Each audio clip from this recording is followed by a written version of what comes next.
Okay guys, so it's been a while since I made a video, and today I am making a video outside because it's finally warm enough here in Minnesota for me to take my daily walk outside and enjoy being outside because I love being in nature. So I'm going to walk over to the little hill that is by all the trees and just to get out of the office for my lunch break.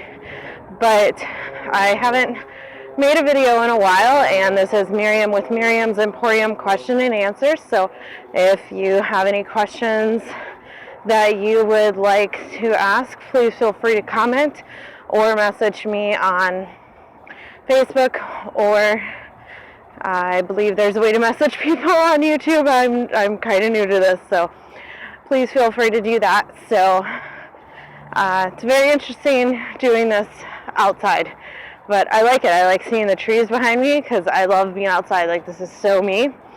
So anyway, I haven't made a video in a while because I've been dealing with having to face euthanizing my ferret that I have had for 7 years, and that was really tough for me. So that just happened this Saturday, March 24th, and it was very sad. I actually shockingly felt extremely peaceful at the moment of it happening because she had insulinoma cancer. Sorry, the traffic is so loud. And I'm just happy that she's no longer in pain from that. And another part of me feels very, how do I want to explain this, like at peace, because I no longer have to worry about her. Like every day I would be worried, like, is she going to have a seizure? Am I going to come home and she'll be dead from having too low blood sugar?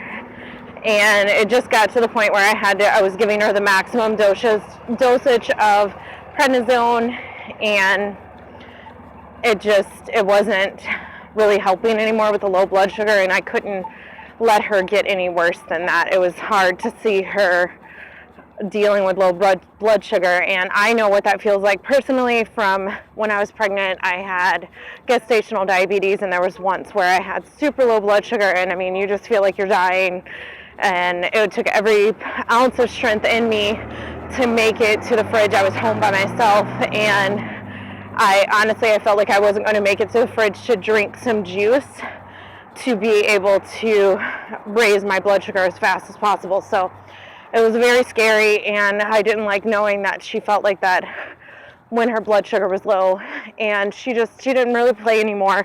So I had surgery done on her about a year ago. A year and 4 months ago. And so we did the surgery to remove the tumors from her pancreas, and I'm sure that did help a lot, but she still had to be on medication after.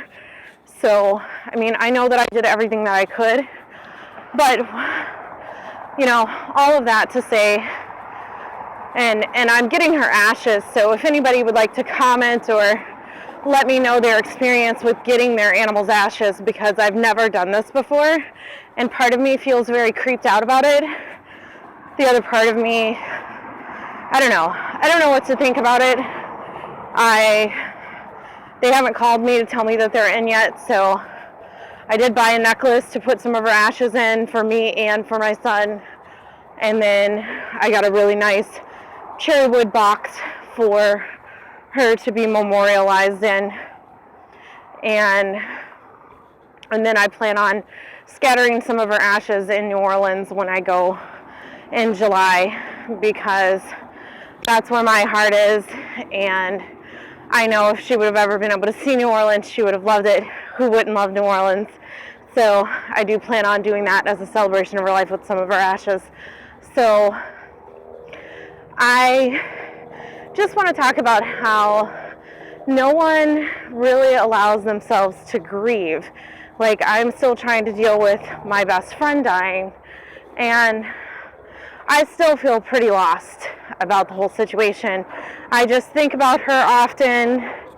I have her ring, said I wear that every day.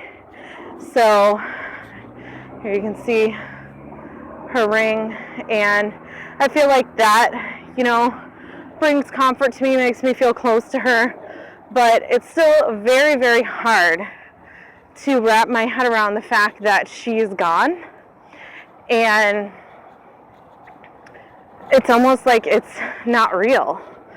And that's how I feel. And it's just like so many people don't talk about this, and I don't know who to talk about it to. And therapy has never really been something that I felt like has helped to me.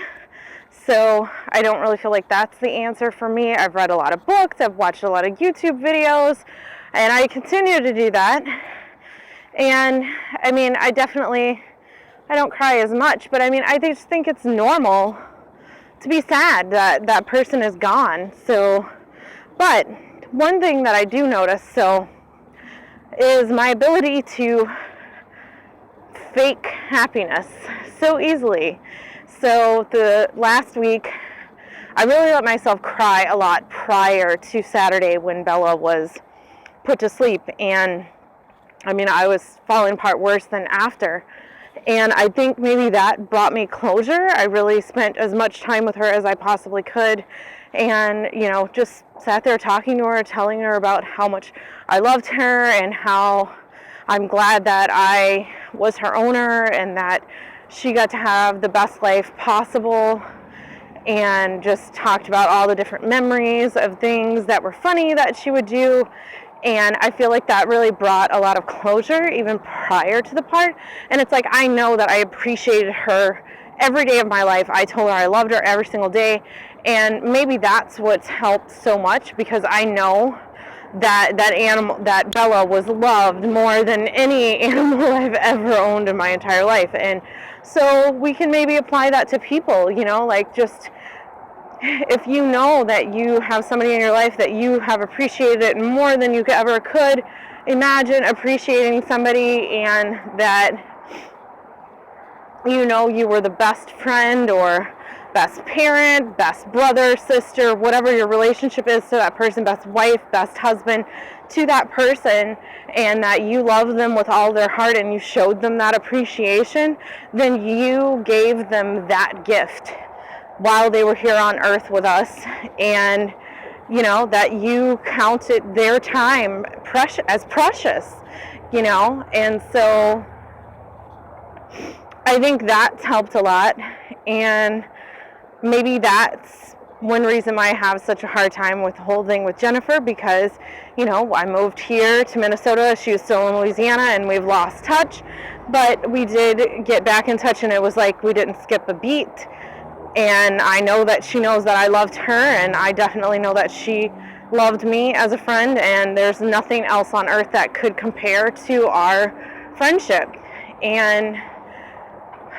But it's still, I think what makes that hard is that we're still young. Like, I'm too young to be dealing with this. It would be, not that I think it would be easier when I'm older, like if I was 80 and my friends were dying, I just feel like she was too young, and that's what makes it hard. Like, because this has been harder to deal with than my dad dying or any, like older people in my family dying. And I think it's because you just kind of grow up knowing like they're older than you, and so that's kind of a more accepted type of death in the world.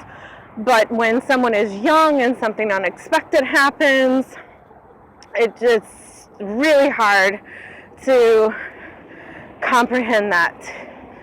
And the thing is, so one thing I do, I really hate when you ask people, well, how are you? How's it going today? How are you today? And they just say fine. Oh, everything's great. I'm fine. I mean, it's great if that's really true, but that's usually the answer that you get. And when people ask me that, I answer as honest as I can. Like, if it's a stranger, I won't say fine if I'm not fine, but I may not go into as much detail as if it was somebody that's close to me. But it's always interesting to see the puzzling look on people's faces when I don't just say fine. It's like they don't know where to go with that after I don't say everything's fine, and they're very confused. And that was another part of this video that I'd like to talk about, is just like, I think we just need to be, make it normal to be a more real society. Like, emotions are real. Like, everyone feels sadness when someone dies that they loved and they cared about, whether it be an animal, a person, a famous actor. I mean, you have people crying about that and may not have ever met them, but you still feel sad, or a singer or whatever, So I think in America, because I've been researching all kind of stuff online, and death seems to be something in other countries that they talk about a lot more, and so it's easier for people to deal with that because it's more in the open. In America, we just kind of, you go to the funeral, and then, like, I was listening to a video this morning, and it was talking about how, your wife dies, and then, for 2 weeks, people listen to you saying how sad you are, and then, like, after 2 weeks, they're like, oh, I can't deal with this anymore. I can't listen to that person crying about that. It's like, okay, if somebody is married to somebody, or, like, knew somebody for years, or even, it doesn't even matter if they were only married for a year, that was the person they believed they were going to live with for the rest of their life, till death do you part, and that person's now gone. I honestly, at this point, I mean, she was just my best friend, but I don't think I'll ever stop missing my friend Jennifer, or wishing she was still here to share life experiences with. I do love the fact that I know that she found the love of her life in her husband, and that he gave her the kind of love that people dream about. And I love knowing, and that comforts me, that she got to experience that in life, and that in that aspect she got to live life to the fullest, and he gave her a lot of different opportunities to live life to the fullest and have an extremely happy life. And so I greatly appreciate that he gave her that gift. And so maybe it was her time, like I don't know. I mean, I am so extremely sad about that, but I mean, I definitely know that she had that from everything that she expressed to me. She could not have been happier, and thank you from the bottom of my heart, Tommy. It really comforts me to know that she had you. And so I just think we just need to be more real, and that needs to become something normal. Like, it is normal to cry when someone dies. It is normal to feel completely shattered and heartbroken when someone dies. That was a huge part of your life. Like, if you don't feel like that, you should be concerned, very concerned. So that's kind of the topic. I don't really have any answers, because this is stuff that I'm dealing with myself. So if anybody else has, input, or any thoughts on this, or any suggestions of places that I go for information that may help dealing with this, or something that's helped you or your story, please let me know. You can either comment below, message me personally. It's Miriam's Emporium Question and Answers. So this is my video. I just hadn't made one for a while, and this is kind of the things that's going on with me. So I will try to make another video soon. I hope everyone has a good day, and I'll talk to you soon, guys. Bye.